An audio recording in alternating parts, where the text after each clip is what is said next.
आखिर क्यों जिंदा से ज्यादा मरी हुई वेल होती है खतरनाक। दोस्तों, ये तो आप जानते हैं कि वेल दुनिया की सबसे विशाल जीवों में से एक है। समुद्र में काफी संख्या में ये जीव हैं और उसके अनुपात में उनकी मृत्यु भी होती रहती है।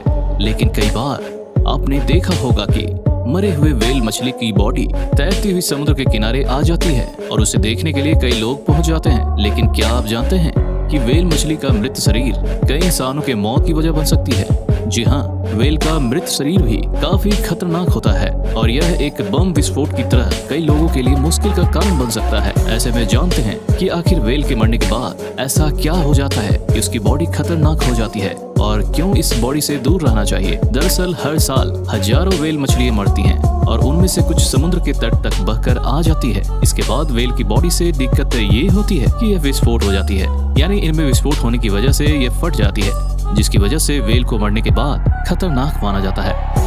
वेल के मरने के कुछ दिन बाद वेल के शरीर के अंग शरीर के अंदर ही डिकम्पोज होना शुरू हो जाते हैं। इस वजह से गैस बनने लग जाती है। इसके अलावा वेल की बाहरी परत काफी मजबूत होती है, जिसकी वजह से शरीर से गैस निकल नहीं पाती है और गैसें लगातार बनती रहती हैं। इसके बाद उनका मुंह भी बंद हो जाता है और गैस निकल नहीं पाती है। इससे दिक्कत बढ़ जाती है।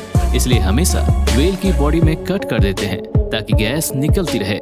इसके अलावा वेल के फेफड़ों पर पेट के अंदर करोड़ों तरह के बैक्टीरिया होते हैं। ये बैक्टीरिया उसके पेट में खाना पचाने का काम करते हैं, परंतु वेल के मरने के बाद ऑक्सीजन ना मिल पाने के कारण यह बैक्टीरिया भी मरने लगते हैं। ऑक्सीजन इस्तेमाल करने वाले बैक्टीरिया की संख्या तेजी से बढ़ने लग जाती है।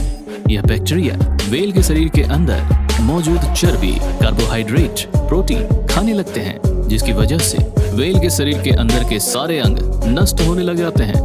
हालांकि कई बार कट करते वक्त ही वेल की बॉडी फट जाती है और उनके शरीर के सभी हिस्से बाहर आकर कई मीटर दूर तक फैल जाते हैं। हर तरफ मांस ही मांस दिखाई देता है। इसलिए बॉडी को कट करने से पहले भी कई चीजों का ध्यान रखना पड़ता है। बता दें कि जब कई टन की वेल का शरीर फटता है तो हालात बहुत ज्यादा खराब हो जाते हैं। दिलचस्प बात यह है कि ऐसा कई बार हुआ है और इससे आसपास के घर, कारें, शॉप सभी पर सिर्फ मांस ही मांस दिखाई देने लग गया था। दोस्तों, जब किसी वेल की फूली हुई लाश समुद्र किनारे पड़ी होती है तो समुद्री कर्मचारियों के लिए यह एक लाश एक बड़ी मुसीबत बन जाती है, क्योंकि यह लाश सड़ती रहेगी, जिससे आसपास के कई किलोमीटर का इलाका दुर्गंध से भर जाएगा। इस समस्या से निजात पाने के लिए समुद्री कर्मचारियों को वेल की लाश को कहीं दबा के ठिकाने लगाने की आवश्यकता होती है।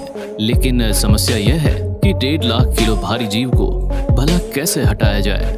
ब्लू वेल को हटाने के लिए किसी क्रेन की आवश्यकता होती है, परंतु कई बार क्रेन से हटाते वक्त दुर्घटना हो जाती है। क्रेन से हटाते वक्त ही ब्लू वेल के शरीर में विस्फोट हो जाता है। ऐसा इतिहास में कई बार हो भी चुका है। इन्हीं सब कारणों की वजह से आपको भी सावधान रहने की आवश्यकता है कि आप समुद्र के किनारे मरी पड़ी किसी ब्लू वेल के ज्यादा नजदीक न जाएं। उम्मीद है दोस्तों आपको पता चल गया होगा कि क्यों जिंदा से ज्यादा एक मरी हुई ब्लू वेल ज्यादा खतरनाक होती है।